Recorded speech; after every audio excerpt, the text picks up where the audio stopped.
guys, may tuturo naman ako sa inyo. Ito, sundan nyo lang para masadali lang to. Sundan nyo lang. Alright, G, let's go. Punta tayo sa CapCut. New project. Click natin yung video. Add natin.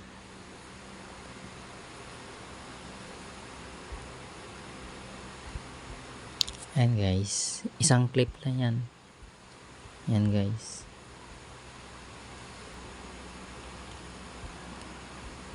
Oh, ganyan guys. Kunyari, may kinatok niya. Tapos yumuko.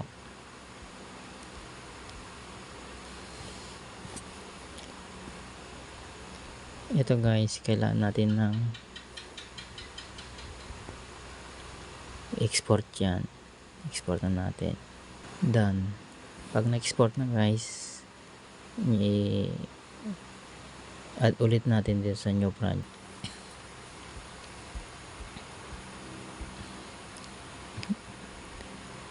Yung in-export natin, kailangan natin yun guys. Tapos lagyan natin ng text, add text. Bahala na kayo ito anong ilagay nyo dyan. Ilagay nyo dyan pogi ako.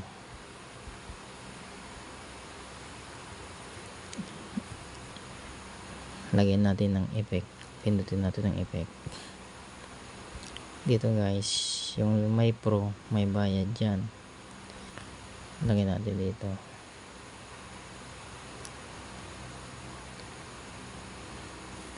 Ayan, pogi, pogi lang natin. Check natin guys. Ito naman guys, binatin natin yan paano sa dulo. Pagpantayin natin dyan.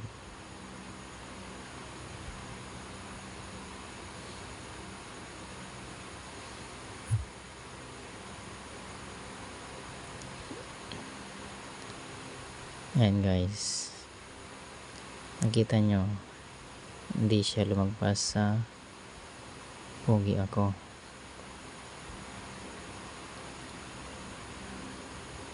Itong CapCut guys, delete natin yan, back natin. Ito guys, kailangan natin ng export yan. Export natin yan. Punta ulit tayo sa new project. Add natin tong may sulat pogi ako, add natin yan.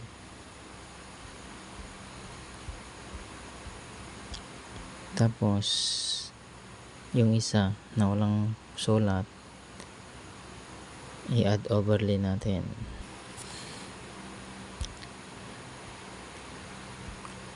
Pagpantay lang natin yan.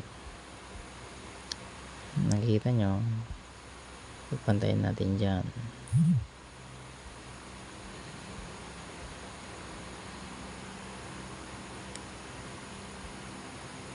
Walang sulat.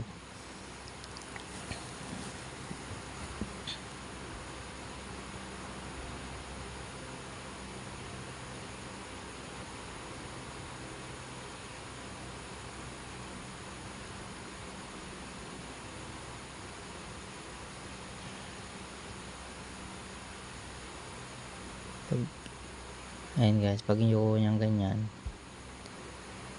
click natin yan, split. Ito guys, buray na natin yan.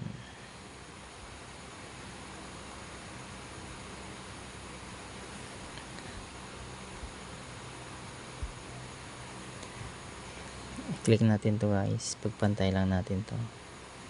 Ito, click natin to. Ang gagawin natin dito, hanapin natin yung remove background, auto removal. Ayun, nag-check na full. Check na natin.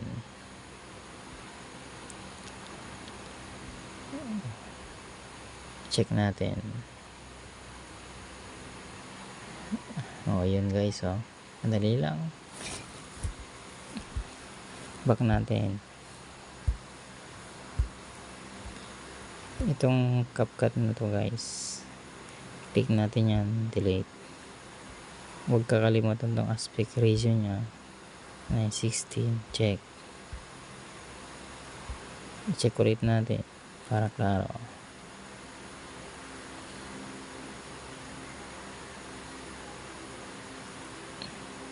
Ayun guys, nalampasan na yung my text. Export na natin.